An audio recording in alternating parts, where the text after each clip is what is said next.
Hello दोस्तों, कैसे हो आप लोग। आई होप आज सभी अच्छे होंगे, मजे में होंगे। मेरा नाम है भारती और मैं आज आप लोग के लिए क्लास 8 सिविक्स का एक टॉपिक लेकर के आई हूँ जिसका नाम है फंडामेंटल राइट्स। देखिए, फंडामेंटल राइट्स होते क्या है। जैसे कि मछली पानी के बिना नहीं रह सकती, वैसे एक इंसान को बिना फंडामेंटल राइट्स का रहना शायद मुश्किल पड़ता है।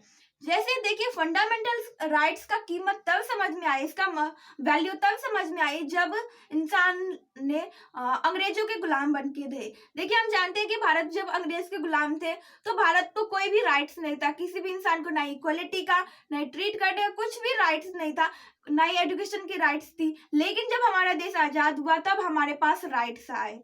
तो देखिए, ये राइट्स जो है उसका डिफिनेशन कह सकते हैं या तो फिर आप कह सकते हैं कि वो हमारा नेसेसिटी क्यों है।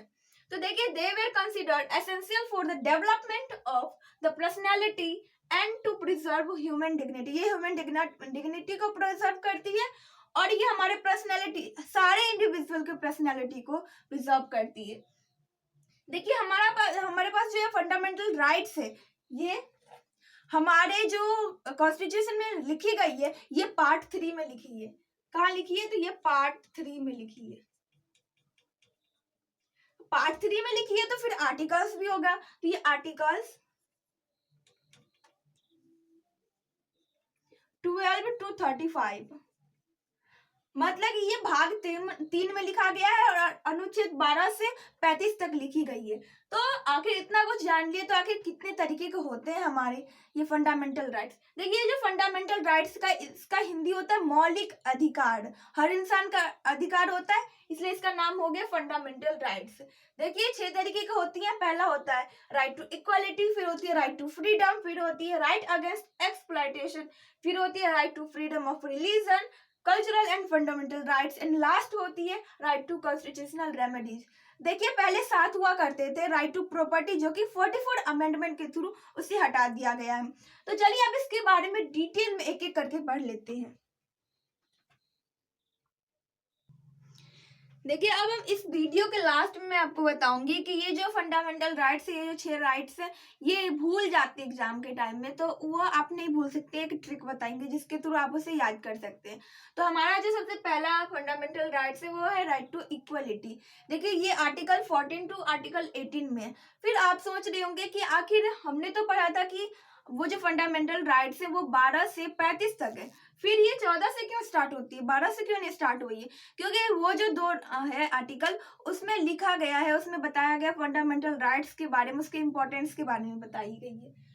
तो सबसे पहले आती है इसमें राइट इक्वालिटी बिफोर लॉ, मतलब कि कानून के आगे सब बराबर है। संविधान में सब बराबर है, कोई ऊंच नीच नहीं है, किसी के भी बीच में भेदभाव नहीं किए जाएंगे कि अलग रिलीजन रहेंगे, रेस उसका अलग रहेगा, कास्ट या तो फिर कहीं भी जन्म हुआ रहेगा, इसके बेसिस पे किसी भी इंसान के बीच में डिस्क्रिमिनेशन नहीं होगी, भेदभाव नहीं होगी।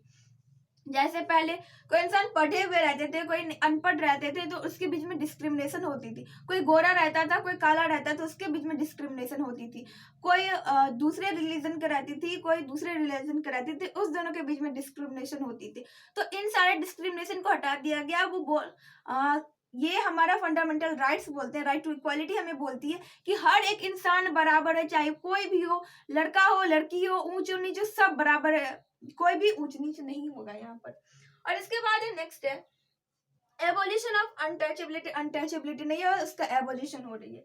फिर equality of opportunity in the matter of public employment. अगर देखिए, जैसे देखिए कहीं जॉब लगती है, जैसे मुझे मान लीजिए कि किसी को डॉक्टर बनने रहती है, तो डॉक्टर बनते टाइम ये नहीं देखा जाता है कि कोई इंसान मुस्लिम है या हिंदू है या सिख है या ईसाई है, ये नहीं देखा जाता। कोई गोरा है या काला है, ये उस टाइम में नहीं देखा जाता है। सबको बराबर इक्वली ट्रीट किया जाता है। तो देखिए, किसी भी एम्प्लॉयमेंट में, पब्लिक एम्प्लॉयमेंट में हर एक इंसान को वो अपॉर्चुनिटी है, उसमें सबको इक्वल ट्रीट किए जाते हैं। आई होप ये समझ में आ गए होंगे। राइट टू इक्वलिटी जो है, ये आर्टिकल्स आप लोगों के लिए शायद इंपॉर्टेंट है, 14 to 18 आर्टिकल्स भी है।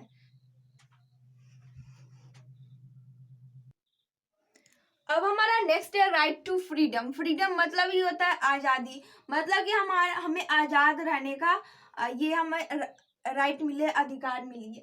ये आर्टिकल 19 to 22, आर्टिकल 19 से 22 तक है। हमने आर्टिकल मतलब कि राइट टू इक्वालिटी में देखा था कि वो 14 to 18 तक था, तो यहाँ पर 19 से 22 तक है राइट टू फ्रीडम के बारे में उसमें लिखा गया है। तो इसमें सबसे पहले आती है freedom two of speech and expression. हम कहीं भी अपने भावना को व्यक्त कर सकते हैं, हम स्पीच बोल सकते हैं। और दूसरा राइट टू एजुकेशन, हमें शिक्षा लेने का भी अधिकार है। और इसे 2002 में, ये जो राइट टू एजुकेशन है, इसे 2002 में हमारे फंडामेंटल राइट्स में ऐड किया गया। ऐसा स्टूडेंट या ऐसा बच्चा जो कि 6 ईयर से 14 ईयर्स में आती है, मतलब 6 साल से 14 साल के बीच में, उसे एजुकेशन मिलनी ही चाहिए। ये हमारे कॉन्स्टिट्यूशन में, सॉरी, ये हमारे फंडामेंटल राइट्स में लिखे गए हैं।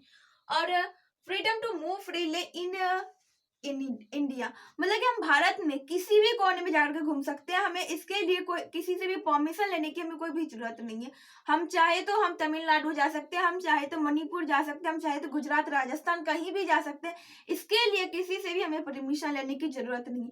अगर वो हम मुझे अच्छा जॉब मिल गए, एम्प्लॉयमेंट मिल गए, तो मैं वहां पर सेटल भी हो सकती हूँ। इसका भी हमें राइट है। फंडामेंटल राइट्स में ये लिखा गया है कि राइट टू फ्रीडम में कि हम किसी भी जगह भारत में किसी भी कोने में किसी भी टेरिटरी में जाकर घूम सकते हैं, वहां पर सेटल भी हो सकते हैं।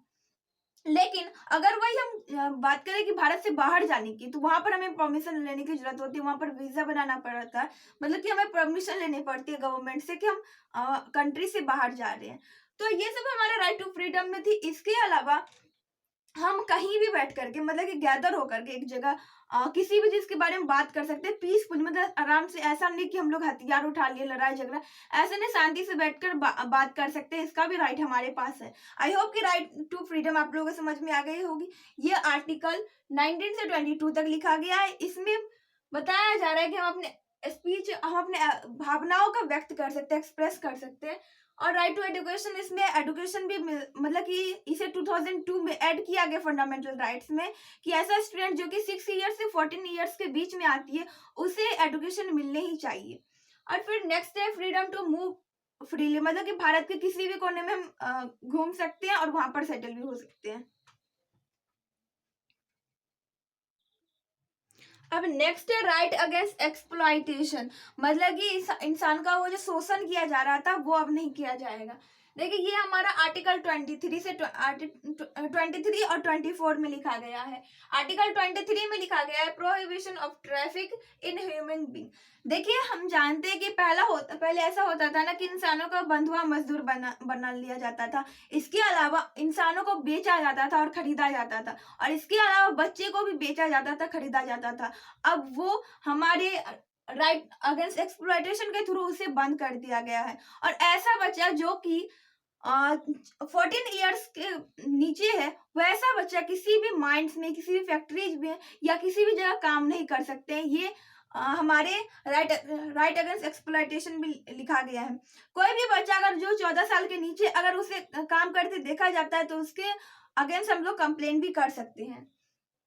देखिए, इसमें ये भी था कि बहुत सारे ऐसे बच्चे थे या बहुत सारे ऐसे इंसान थे जो कि काम तो कर रहे थे, लेकिन उसके बदले उसे पेमेंट नहीं मिलती थी। उसे बंदूक दिखा करके, उसे डंडे दिखा करके उनसे काम करवाए जाते थे, जिसे कहा जाता है बेगर। मतलब कि काम तो किया जाएगा लेकिन उसके बदले पैसे नहीं दिए जाएंगे। वर्क विदाउट पे, मतलब पैसे नहीं देंगे। तो इसे भी अब बंद कर दिया गया। मतलब आप इंसान से काम करवा लो और उसके बदले अगर पैसे नहीं दोगे तो आपके थ्रू आपके अगेंस्ट कंप्लेन किए जा सकते हैं।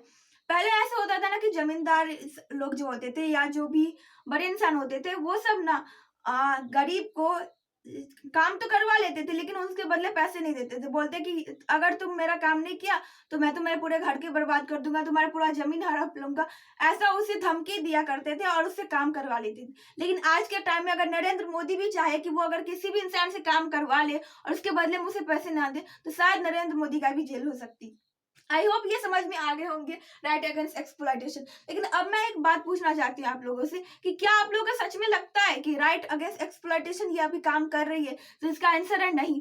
भारत के ऐसे बहुत सारे जगह है जहां पर अभी भी 14 साल के नीचे के बच्चे काम कर रहे हैं, लेकिन उसे आधार कार्ड जो बनाया जाता है, जैसे बर्थ सर्टिफिकेट जो होता है, वो सब गलत नकली बना करके फेंक दिए जाते हैं, जिससे उसे दिखाया जाता है कि वो 17 साल के, 18 साल के, लेकिन रियलिटी में वो बहुत ही कम एज के रहते हैं और उसे काम करवाए जाते हैं। मेरे घर के आसपास भी बहुत सारे ऐसे इंसान हैं जो कि छोटे बच्चे से काम करवाते हैं, और बहुत सारे ऐसे भी हैं जिसे विदाउट पेमेंट, मतलब कि ऐसे धमकियां देते हैं कि अगर तुम काम नहीं करो तो मैं तुम्हारे पूरे फैमिली को किडनैप कर लूंगा, तुम्हारा घर बर्बाद कर दूंगा, ऐसे करके। अभी भी बहुत ऐसी जगह है जहाँ पर ऐसे करके काम होते। आई होप कि आप लोगों को समझ में आ गए होंगे राइट अगेंस्ट एक्सप्लॉयटेशन।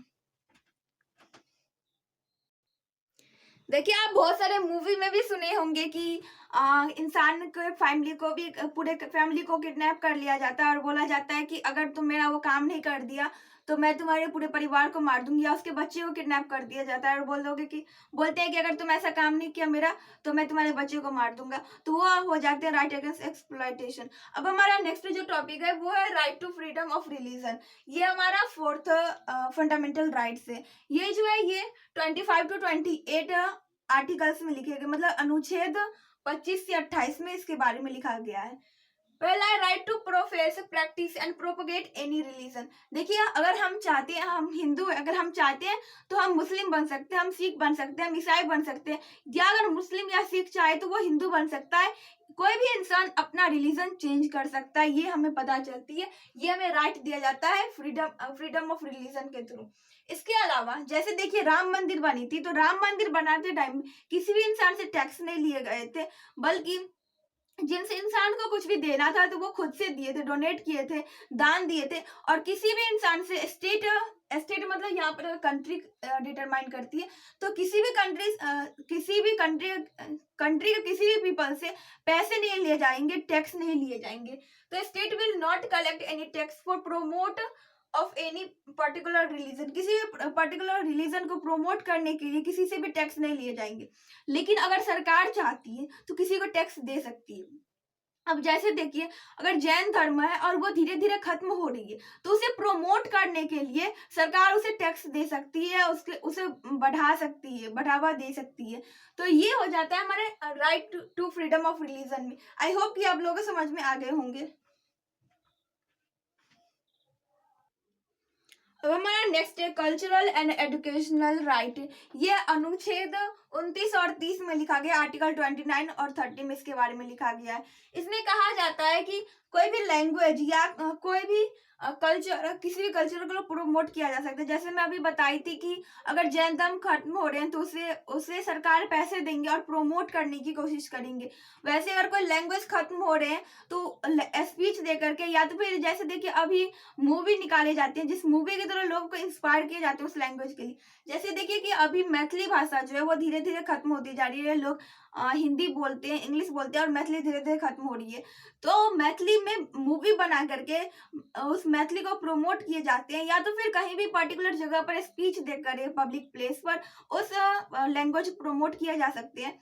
या तो फिर अगर कोई चाहे तो वो अपना एक इंस्टीट्यूट खोल करके वहां पर उस लैंग्वेज के, या तो फिर अपने एक रिलीजन के बारे में वहां पर भी प्रमोट कर सकते हैं। अब जैसे देखते हैं ऑनलाइन भी ऐसे बहुत सारे ग्रुप आते हैं जिसमें कि धर्म के बारे में बताया जाता है और उसे प्रमोट किया जाता है। तो यही होता है हमारा cultural and educational right. I hope कि आप लोगों को समझ में आ गए होंगे। अब जो हमारा नेक्स्ट और आज का जो लास्ट टॉपिक है वो है राइट टू कॉन्स्टिट्यूशनल रेमेडीज। देखिए, इसमें ये आर्टिकल 32 में लिखे गए हैं। देखिए, इसमें बताया जाता है कि अगर हमारे सारे राइट्स छीन लिए गए फिर भी हमारे पास राइट टू कॉन्स्टिट्यूशनल रेमेडीज होगी। रेमेडीज मतलब क्या होती है? जैसे किसी को बीमार पड़ जाए तो दवाइयाँ देते हैं, तो रेमेडी उसे कहते हैं। तो वैसी कॉन्स्टिट्यूशनल रेमेडीज भी होती है। अगर कोई इंसान वायलेंस करता है कॉन्स्टिट्यूशनल के अगेंस्ट, तो अगर उसके सारे राइट्स छीन भी लिए जाते हैं फिर भी उसके पास एक राइट्स होता है कि वो सुप्रीम कोर्ट या तो फिर हाई कोर्ट जा सकते हैं। और इसमें आते हैं रेट्स, जो कि सबसे इंपॉर्टेंट टॉपिक है और इससे ही ज्यादातर क्वेश्चन पूछे जाते हैं। तो इसके बारे में मैं एक सेपरेट वीडियो बनाऊंगी जिसमें मैं रेट्स के बारे में पढ़ाऊंगी। आई होप कि आप लोगों को समझ में आ गए होंगे। देखिए, इसी के साथ आज का हमारा वीडियो खत्म होता है। और ये जो रेट्स है, जब मैं रेट्स पढ़ाऊंगी तो उसी टाइम आप कॉन्स्टिट्यूशनल रेमेडीज को भी अच्छे से समझ जाएंगे। आई होप कि ये वीडियो आप लोगों के लिए यूजफुल रहा होगा। अगर ये वीडियो आप लोगों को पसंद आए तो प्लीज वीडियो कर दीजिएगा, लाइक और दोस्तों के पास कीजिएगा share. Bye bye, take care, thanks for watching.